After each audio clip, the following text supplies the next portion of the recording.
بيبدأ الفيلم سنة 1684 في فرنسا ببنت اسمها ماري، وهي بتعوم في البحر قدام دير الراهبات اللي اتربت فيه طول حياتها. وبتتجمع الراهبات على الشط عشان يرجعوها الدير، لأن الملك أمرهم ما تخرجش منه أبدا. وفضلوا محافظين عليها من وهي صغيرة لحد ما كبرت، وما خرجتش من الدير ولا تعرف أي حاجة عن العالم الخارجي، على الرغم إن ملك فرنسا الحالي اللي اسمه لويس يبقى أبوها. بس هي ما تعرفش إنه أبوها، لأن الراهبات مخبين عليها السر ده طول حياتها. وكل اللي تعرفه ماري عن أهلها إن أمها ماتت وهي بتولدها، لكن برضه ما تعرفش مين أمها ومين أبوها. وفي الوقت ده بتقول لها مديرة الدير ما ينفعش تخرج من غير إذنها، ولو خرجت تاني من غير إذنها هتحبسها في الدير ومش هتخرج منه أبدا. فبترد عليها ماري بأسلوب مستفز وبتقول لها هتخرج براحتها وتروح البحر لأنها بتستمتع وهي بتعوم. وفي آخر اليوم بيكون الملك لويس وصل القصر بتاعه، وبيستقبله الشعب استقبال ملكي يليق بيه، لأنه حكم فرنسا مدة طويلة غير الحروب الكتير اللي كسبها. وأثناء ما بيكون بيكلم الشعب بيهجم عليه واحد بين الصفوف وبيضرب عليه رصاصة، لكن لحسن الحظ الرصاصة جت جنب قلبه وما قتلتوش. وبتقدر الحراس يمسكوا الشخص ده، وبيدخل الملك القصر بتاعه عشان الطبيب يعالجه. وبيقول الطبيب ان سنه كبير ومحتاج حاجة تساعده عشان يبقى خالد للأبد. وبيقول ان قلب حورية البحر في مادة شبه الترياق هتساعده يفضل شباب للأبد، لكن بشرط واحد انه يقتل الحورية دي في وقت كسوف الشمس. وبيقول ان في كسوف شمس هيحصل الفترة الجاية، عشان كده لازم يوصلوا لحورية بحر في أسرع وقت. فبيأمر الملك مجموعة من البحارة يطلعوا المحيط ويدوروا على مدينة أطلانتس المفقودة، ويدوروا هناك على حورية بحر ويجيبوها عشان الملك يستخدمها ويحمي المملكة بتاعته. فبيطلع قبطان اسمه إيف هو والطاقم بتاعه للرحلة دي، وأثناء ما هم في البحر بيشوفوا حوريات بحر كتير حواليهم، فبيرموا ديناميت في البحر عشان يبعدوا السمك الصغير. ولما بيرموا الشبك بيقدروا يمسكوا حوريتين، لكن بيرجعوا الذكر للمية وبيحتفظوا بالأنثى. وبيرجعوا بالسفينة بتاعتهم للقصر مرة تانية عشان يدوا الحورية دي للملك. وبيكون الملك وصل للمكان اللي هيحبس فيه الحورية لحد ما الكسوف يحصل.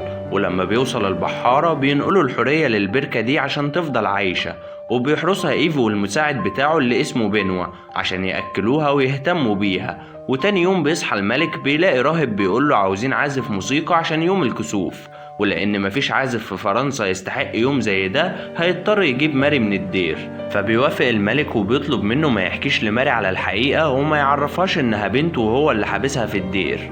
وبعدها بيتحرك الراهب وبيروح الدير وبيطلب من المديرة تخرج ماري بأمر من الملك. فبتوافق المديرة وبتقول إنها مبسوطة جدا عشان هيخلصها من ماري لأنها مش بتسمع الكلام. وفعلا بتروح معاهم ماري وهي خايفة لأن عمرها ما خرجت من الدير قبل كده.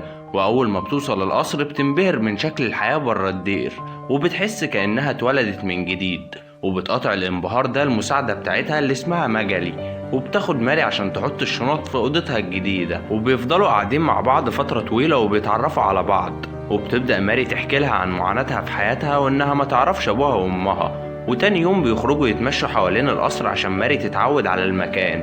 وأثناء ما هم ماشيين بتفضل كل الناس مركزة مع ماري، فبتتوتر ماري وبتحاول تبعد عنهم لحد ما بتوصل لتمثال شبهها جدا، فبتفضل مركزة معاه.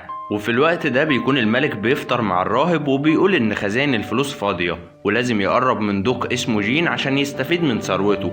وبنعرف إن الدوق جين ده هيورث ثروة كبيرة من أبوه، والملك هيحاول بأي شكل ياخد منه الثروة دي.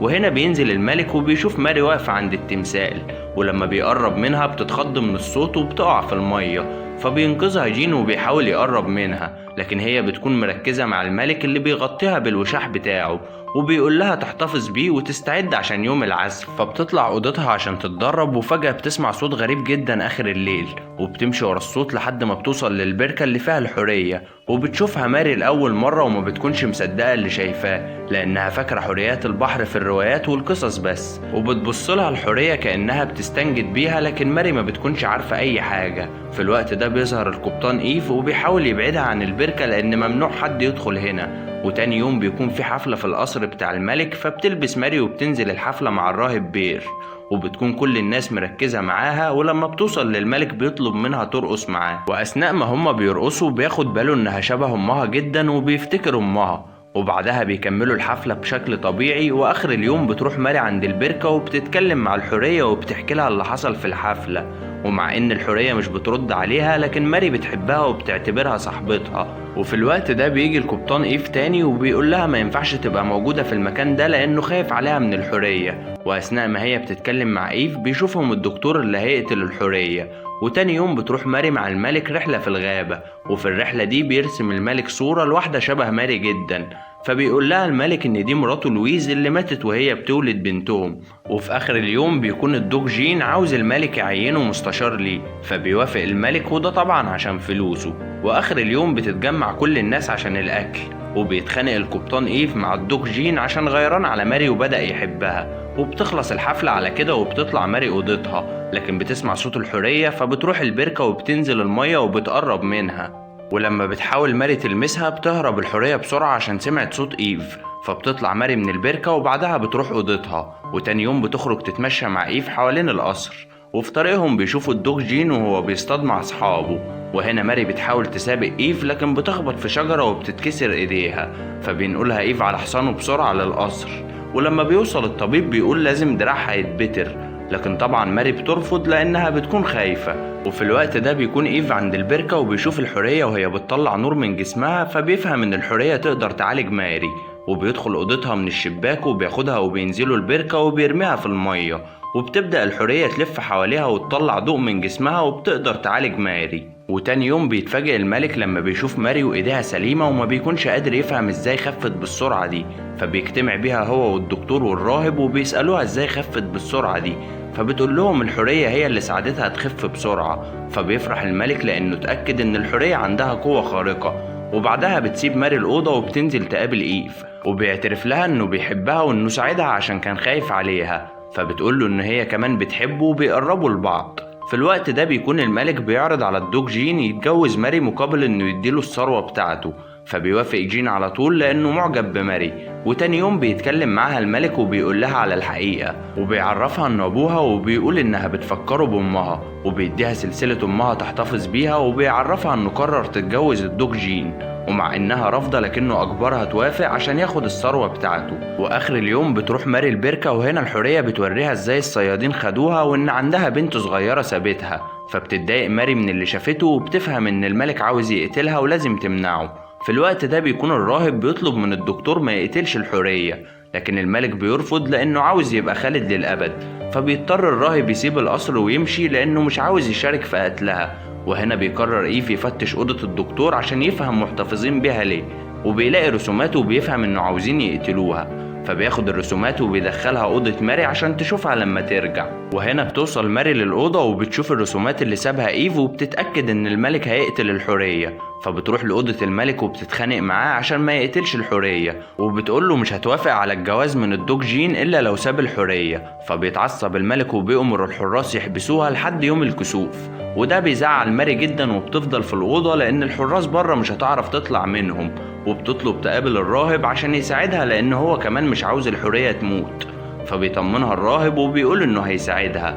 وبتبدأ ماري تلبس فستان الفرح، وبيروح الراهب للحراس وبيقول لهم أوامر الملك إن العروسة تصلي قبل الفرح، وفعلا بياخد ماري وبيسيبها تروح تنقذ الحورية. ولما بتوصل بتلاقي القبطان إيف بيحط الحورية في صندوق عشان هيقتلوها تاني يوم، فبتقترح عليه يهربوا من القصر وينقذوا الحورية. وبالفعل القبطان بيقتنع بكلامها وبيطلب تجهيز السفن عشان يهربوا بيها وينقذوا الحورية. وأثناء ما هما بينقذوها بيعرف الدكتور اللي بيحصل، فبيروح للبركة لكن إيف بيهجم عليه، فبيطلع مسدس وبيضربه بالنار، وبتقدر ماري تربطه في الساقية وبتلف عليه وبيموت. وبتكون الحورية هربت من البركة وبتاخد معاها إيف، وبتحصلهم ماري لكن الملك بيقدر يوصل لها وبيطلب منها ترجع معاه، لكن ماري بتقوله انه خذلها وبتقلع السلسلة وبتنط في المية. فبتروح الحورية عشان تعالجها بسبب النطة، وبعدها بتعالج إيف هو كمان عشان يكمل حياته مع ماري. وبيخلص الفيلم على كده.